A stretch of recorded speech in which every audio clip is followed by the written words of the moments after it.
Line TV. Tupo mitaa ya Soweto huku, Soweto ya chini Keimani au wanaita Soweto. Naitwa mtaa wa Viwanda, Soweto ya chini mtaa wa Viwanda. Sawa. Moja kwa moja tukiweza kujadili yale yote ya kimichezo. Cha msingi kama hujasubscribe, hebu subscribe ili wa kwanza kuweza kupata taarifa zetu pale zinapojitokeza. Jina langu ni Tobias Kisima, nipo na Eric Keimani, mchambuzi wa soka, kuhakikisha kwamba tunakujuza yale yote ya kimichezo na kukupa ile shibe ya kimichezo. Eric Keimani, uko poa kwanza ndugu yangu? Mimi niko vizuri na namshukuru Allah. Kila kitu kinakwenda vizuri. Mambo yanakwenda sawa. Zetu wa Kristo tunasema kwamba namshukuru mwenye enzi Mungu. Wanakwambia sawa sawia. Sawa, moja kwa moja tukiweza kujadili kugusia katika pande ya Simba, pande ya Yanga. Tunaona bado kama kuna kitu hivi hakipo kwa upande wa Yanga. Pengo la Khalid Aucho bado tunaweza kulishuhudia kwa wingi zaidi, lakini kwa upande wa Simba hatujaweza kujua ni mfumo upi, kwa sababu wengi wanajaribu kusema kila kona inahitaji mtu. Pengine tukianza kwa upande wa Yanga, Yanga wanastahili kuweza kurejea Singida Black Stars kuweza kuzungumza nao ili waweze kumchukua Aucho, au pengine labda kwa muda ambao wachezaji wameweza kuanza hawajawa na combination ambayo ni nzuri kutokana na ugeni walionao. Mpaka hivi sasa kuna takriban ya asilimia 85 kwa Young Africans kurudi tena kwa Khalid Aucho na kumrejesha kwenye timu yao. Kwa nini nazungumza namna hii? Ni kutokana na namna ambavyo mchezaji ambaye alisajiliwa kwenye kikosi cha Young Africans bado hajaweza kuweza kukava ile eneo la katikati la Young Africans, kuifanya timu kuwa na balance, timu kuwa na flow ambayo kidogo ni nzuri. Ukiwatazama namna ambavyo Young Africans wanacheza, moja kwa moja unaelewa kabisa tatizo la Young Africans liko kwenye eneo la kiungo. Khalid Aucho ni mchezaji mzuri, bado Young Africans walikuwa wanapaswa kuendelea kuwa naye. Kwa hivi sasa yuko kwenye kikosi cha Singida Black Star. Tazama namna ambavyo Singida Black Star wanacheza kwa hivi sasa, hususan kwenye eneo la juu. Kina Maruf Chikei, kina Elvis Rupia, juu hapa kina Clatous Chota Chama, wote unaona wanacheza kwa kuenjoy football. Wanacheza kwa kuenjoy football kwa sababu gani?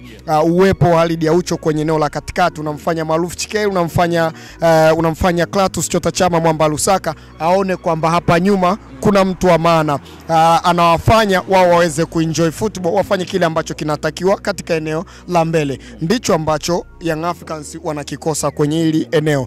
Singida Black Star wamenufaika na hili, ndio maana tunaona hata katika staili yao ya uchezaji kwa siku za karibuni wamebadilika kwa udoncho. Lakini pia hichi ambacho watu wanalalamika nacho kuhusiana na swala zima la namna ambavyo timu inacheza, staili ya uchezaji wa timu, upatikanaji wa matokeo wa timu, matokeo yanapatikana lakini hawana furaha. Si wao tu bali hata Simba Sports Club namna ambavyo wanavyocheza hawafurahishi. Kuna mambo mengi ambayo yanachangia pindi ambapo msimu unakuwa umeanza. Kuna wachezaji wapya wanakuwa wameingia kwenye timu. Ukiangalia pia kwa Simba kuna tatizo pia la kocha ambalo liko ndani yake. Kwa hiyo msimu unapokuwa unaanza, si kwa Simba na Yanga tu zinacheza vibaya. Watu pia wanapaswa kuelewa hili kwamba ukizunguka hata duniani kwenye vilabu vikubwa utaona kwamba ni matatizo ambayo pia yapo. Ni matatizo ambayo yapo pia duniani. Msimu unapokuwa unaanza, timu zinaanza kujitafuta taratibu. Kwa hiyo kuna baadhi ya mambo pia yanaweza kawa yanachangiwa na msimu, lakini pia kuna matatizo ambayo yanaonekana yapo ndani yake. Kwenye hivi vikosi. Vipi kwa upande wa Simba? Upande wa Simba kwa namna ambavyo wanacheza kwa hivi sasa hauwezi ukawajaji. Kutokana na nini? Hawako na timu.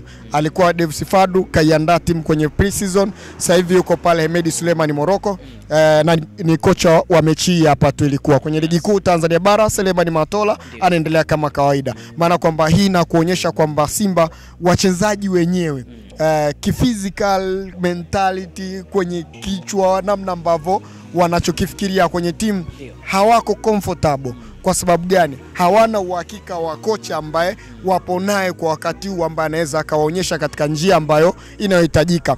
Ukitaka kuelewa hili, tazama Simba ambayo alikuwa Davis Fadu anacheza dabi ya Kariakoo. Simba hakucheza vibaya. walicheza vizuri, bali ni walishindwa wao wenyewe kuiamua mechi kwenye ile dabi ya Kariakoo. Walicheza perfect kabisa, walifanya kila kitu Simba, bali kutumia zile nafasi. Namba 10 ambaye alikuwa kuweza kuisaidia kuamua matokeo na namba 9. Mtazame Kibu Denis alipata nafasi ngapi? Clear.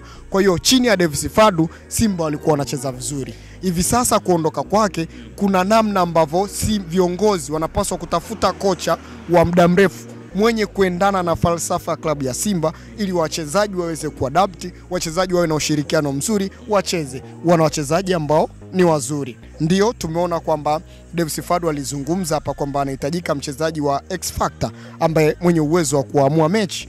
Hii inawezekana ni kweli, lakini rasilimali ambazo zipo wanazo nzuri ambazo zinaendana na mazingira ya mechi ambazo zipo mbele yao ambazo wanaweza wakafanya jambo. Huyo mchezaji ambaye anayezungumzwa X Factor ni mchezaji wa kuamua mechi kama wanakutana na Al Ahly, Mamelodi Sundowns, mchezaji ambaye ana uwezo wa kuamua mechi za namna hiyo. Hicho ndo tunaweza tukakizungumza, lakini katika hizi mechi ambazo zipo Simba wanaweza wakazimudu vizuri. Kocha tu ndiye ambaye anahitajika kwenye timu. Sasa moja kwa moja la kumalizia hapo kwa haraka haraka. La kumalizia ni kwamba msimu umeanza, mashabiki wasiwe na pressure, kwamba siku zote kwenye soka msimu unapokuwa unaanza timu zinakuwa zinajitafuta mpaka kujipata. Kuna zingine zinawahi mapema, kuna nyingine pia zinachelewa. Kwa hiyo mashabiki pia wasiwe na pressure kutokana na hichi ambacho kinaendelea. Nenda katazame Liverpool, mabingwa wa msimu uliopita. Msimu watazame Liverpool wanashinda, lakini yani wanashinda kwa mbinde, yani unaona kama tia maji. Ndio msimu unapokuwa unaanza, unapokuwa uko namna na hii hali uage na vikumba vilabu vingi. Kuna vinavyoweza vikaanza msimu mapema, gari limewaka, vingine vinachelewa, vinachanganya baadaye. Kwa hiyo bado msimu ni mpya, watu waache maneno mengi. Kikubwa ni warekebishe yale madhaifu ambayo nimeweza kuyazungumzia hapa. Moja kwa moja nashukuru sana Eric. Bana, shukrani sana. Na mtazamaji, ilikuwa ni uchambuzi mfupi, tathmini fupi kuhusiana na Simba na Yanga katika ligi kuu soka Tanzania bara. Labda huenda moto kaweza kuchanganya na mambo yakawa vizuri zaidi. Nikutakia wakati mwema, lakini usisahau kusubscribe, kulike, kushare na comment. Jina langu ni Tobias Kisima, alikuwa na mchambuzi wa soka Eric Keima.